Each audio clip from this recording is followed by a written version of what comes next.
So you think you're ready to make an offer on your first property, and in this video I'm going to tell you exactly how to do that.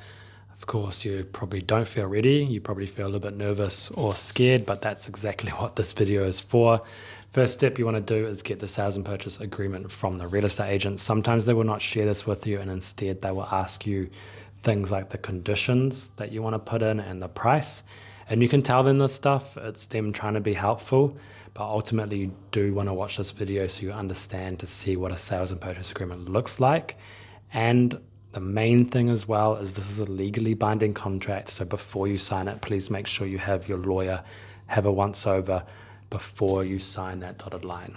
So this is a sales and purchase agreement, and when you get this from the real estate agent, you would hope that they at least have put the vendor, so who you're buying it off, and the property address, as well as if it's freehold, leasehold, cross lease, whatever, the legal description, and some of this other stuff. So the first thing that you're going to put in here is obviously the purchase price that you want to pay. And then usually there's a 10% deposit thing written here. If you're going to put 10% in, just make sure that you have that 10% available to you when you've fulfilled these conditions below. If you're using KiwiSaver, that's going to take at least 10 working days.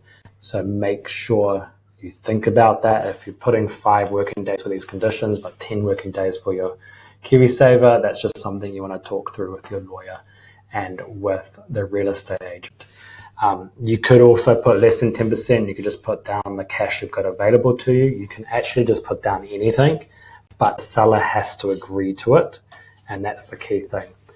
The settlement date is usually put in here, or you could also add a settlement date that you're happy with. Usually it's like 4 weeks from going unconditional or 10 weeks from going unconditional. If you're buying a new build, it might say something like 10 working days after CCC has been issued. Then you come down to the conditions. So on this page, it has the shorthand conditions. Further down in this agreement, you can write out longer conditions, and that is also where the seller will put any disclosures or any of their own conditions. The key thing you want to look at is obviously the finance clause. Are you having finance, yes or no?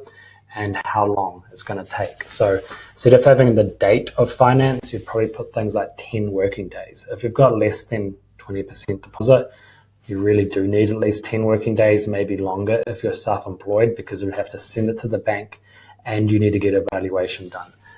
The LIM report, hopefully the real estate agent has supplied one and you can get your lawyer to go through it.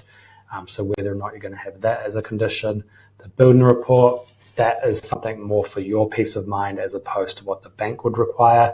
If the bank requires it, then of course we will send it to them and ask for you to get one. But a lot of people still get these, and that is best practice to make sure that the house isn't going to fall over. And if it does, you've obviously got written evidence of what it was like when you bought the property.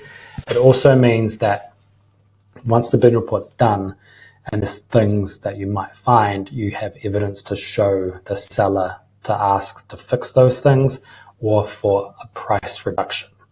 So you just put like 10 working days or something for that. Toxicology report is more like the meth testing stuff. Most people don't get those anymore. And this other stuff down here is usually crossed out because that's to do with overseas investment acts. Down here, is there going to be a tenancy still in place when you buy it? Yes or no. If you're a first home buyer, then obviously no, because you're going to be living there. And then these pages are pretty much just standard. If anything's been crossed out, you want to make sure and check with your lawyer that it doesn't affect you in a negative way. There's a lot of these pages, so I'll just get down to the important ones. And most of the time, this is pretty much unchanged. Sometimes when it's a new build or like vendor warranties are removed, then they'll be crossed out.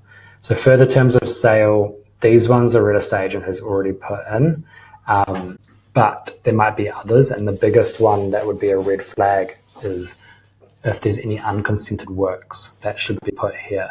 There's other things as well that you can put in here, like full lawyer's approval, because that other thing was only the LIM report. You want a lawyer to be able to check your title just in case it's defective, the LIM and any other property files.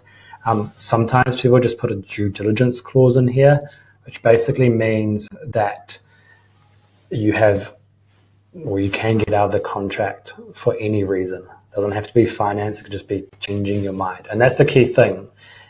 The reason you're putting these conditions on this contract is if you find something unsatisfactory with the building, you can exit the contract. If you find you can't get finance, you can exit the contract. If the lawyer finds something, you can exit the contract, but only if you put those conditions on. If you put 0 conditions on, then technically you're going unconditional straight away, and it doesn't matter if you find things afterwards, you now have to legally buy the property. So all those stuff should be there, and a lawyer will help you write out longhand stuff, or the real estate agent will help you copy and paste clauses in there. And then this bit is for GST, which is not applicable in most cases. The chattels is what's included in the property. These need to be working when you buy it, and that's proof here that they're going to be working if they're highlighted here. Obviously, residential tenancies should be blank. And then this bit here is you signing to say that you're going to buy the property for X. Now, this is only a live deal when both parties, the vendors and the purchasers, have signed this, as well as it being dated and initialed on all the pages. So if you're just making an offer, you would usually get this, get the real estate agent or your lawyer to help you fill it in, and then get your lawyer to do a once over before you sign it, and then you sign it and submit it to the real estate agent, who is obviously going to present it to the seller. Now, what would usually happen is you're going to make an offer on this front page, and then, so down where it says purchase price, you're going to make an offer here. And it's very unlikely that the seller's just going to accept it straight away. So they're probably going to cross it out, write a higher number, and then initial next to it. And then you'll probably cross out that number, write a lower number, and initial next to it. And you're going to go back and forth until you're both happy with that number. And then initial everything else on that page, sign it at the bottom from the seller's perspective, and then date it up here. And that is now a live contract. Whatever date is up here, the day after, the working day after, is when the finance date starts. So if it's the 3rd of June, and the first day of finance is the 4th of June, as long as it falls on a working day. And that is pretty much how you make an offer. Just remember, again, get a lawyer to check this before you sign it.